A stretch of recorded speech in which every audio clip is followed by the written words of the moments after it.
A 17-point deficit that Mahomes and the Chiefs had to battle back from.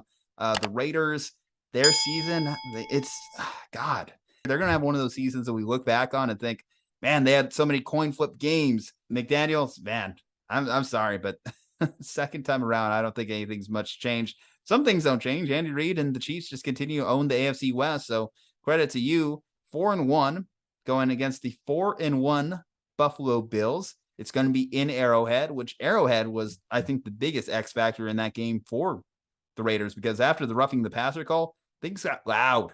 Things got hard. You could tell that rattled the Raiders more than it rattled the Chiefs once that penalty was thrown, because the Chiefs almost doubled down on their resolve. The defense was starting to get pressure on Derek Carr, make it hard for him. And then what the Chiefs were able to do offensively in the second half was nothing short of incredible. The Bills, we've seen them do nothing short of incredible this season, coming off a huge demolition derby over the Pittsburgh Steelers. Whatever that line going in was, it wasn't big enough. It was like 14.5, I think, and they just beat it in the first half. Gabe Davis, which is a remarkable touchdown. I can't tell what was better about that touchdown to Gabe Davis, that second one. Was it the throw? Was it the accuracy? Was Gabe Davis with the catch, beating the defender? I think it was more Josh Allen that impressed me, but it was just all around, just like a perfect, pristine touchdown throw. And now that we're seeing both these quarterbacks go at it, first time since, of course, last year's playoff game, we expect that, right? That's the expectation, that we're going to see some amazing quarterback play, and the defense is almost, in a way, be damned. But whoever's defense does make a play, I think is going to be the one that wins this game, right? What is your expectations going on? I know you have been looking forward to this one since week one, since the schedule came out, basically. This, I will be very frank with y'all. This is the best football game that has been played since the Bills and Chiefs played in the playoffs last season.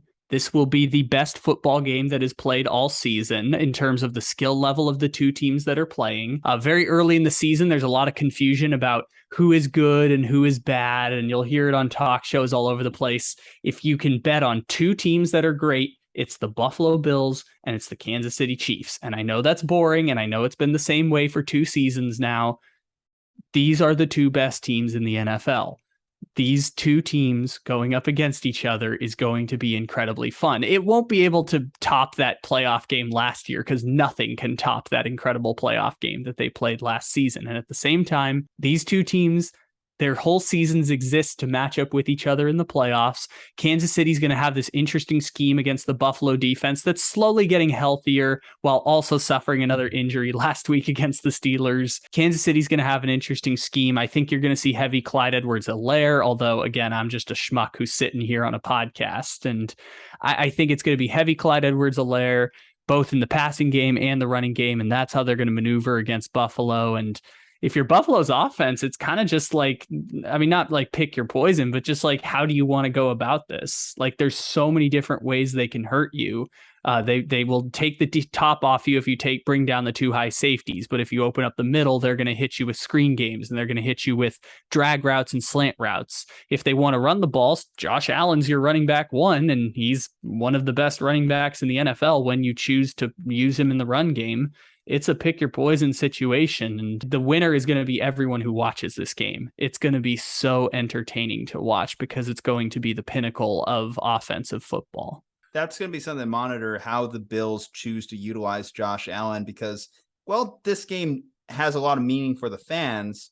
This is a week 6 contest. This is not necessarily a playoff game in itself, although it might have playoff implications later. I feel like if you're the Bills, you have to have like a level of motivation to get amped up for this game. You need any further bulletin board material than you already have to face this team that has just kind of owned you. You could have won, should have won, but we play the results here, and 13 seconds was apparently too much time, and you ended up losing that game.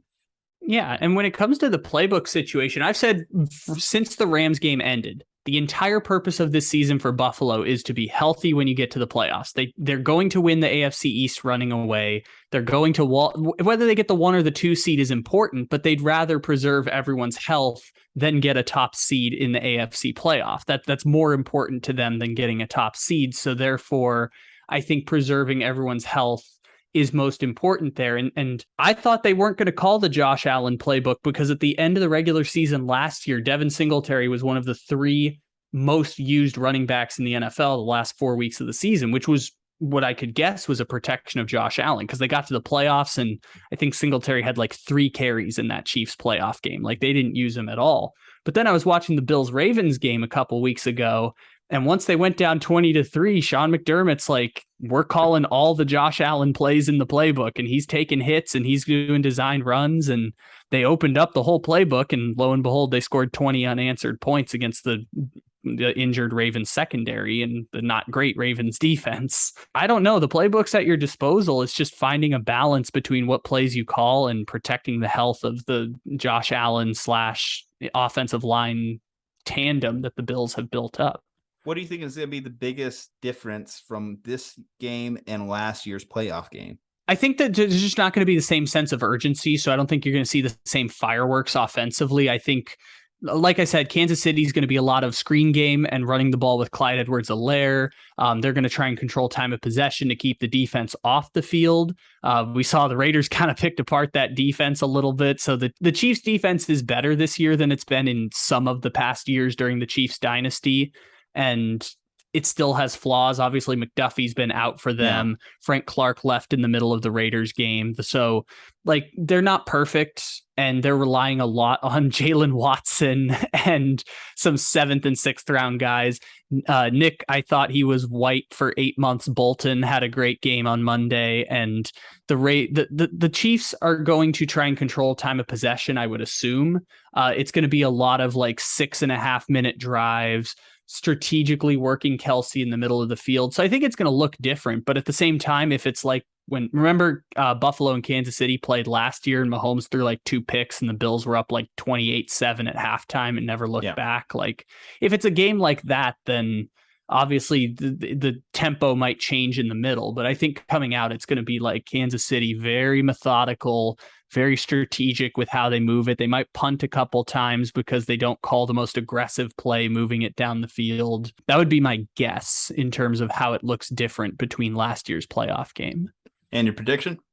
I'm not going to bet against Kansas City because of my allegiances and loyalties to the fact that Kansas City beats Buffalo pretty much every time, except last year when they played in the regular season and I got burnt picking against Kansas City. I think Buffalo might actually be a better team than Kansas City. I mean, both of them are the 2 best teams in the NFL, but like if you put it on a neutral field, I think Buffalo might be a 3-point favorite against Kansas City this year. So that's a switch from last year to this year just based on evidence. But even still, like Kansas City's great. Like Kansas City is, I mean, they subtracted Tyreek Hill, they subtracted Tyrann Mathieu, Travarius Ward, retooled the team.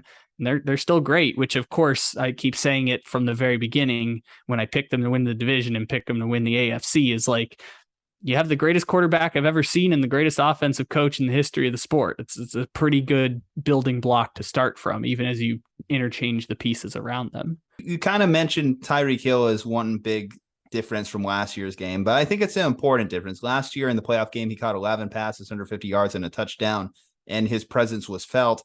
And I still haven't seen the Chiefs really lock on a receiver they like. Obviously, their best wide receiver is Travis Kelce. And I think if you are McDermott and the Bills, that's going to be the main thing you're going to avoid taking away. You go back to what happened here in the Monday night game. Obviously, Kelce was just getting loose. There's no one that could touch him. So I think that the Bills maybe have the personnel to stick with Kelce a little bit better and at least take away that number 1 threat. So it's going to be interesting to see if this is the first game that we actually see a definitive number 1 wide receiver from the Kansas City Chiefs. I think that that's really their only opportunity to win this game. I am going with the Buffalo Bills. I do like how they've used Jerick McKinnon and Clyde Edwards-Helaire this year. They've been able to use them really well and use them as supplements to their receiving game, being not quite the same what it was with Tyreek Hill. But I think that can only get you so far against good teams. I think that Buffalo is that good team that makes it uncomfortable and makes it tough for them in that particular department. So yeah, I'm going with the Bills. So we're going to be separated on this one. Bills, Chiefs. We know it's going to be a great game nonetheless. But anyway, guys, this one for you, who do you think is going to win this amazing matchup that I'm sure that we're going to have hopefully this is not a letdown game. Let's hope not. But leave a like on the video, subscribe to the channel, follow us on social media. From Juju and Kyle, stay safe, happy, and healthy. We'll see you on the next one.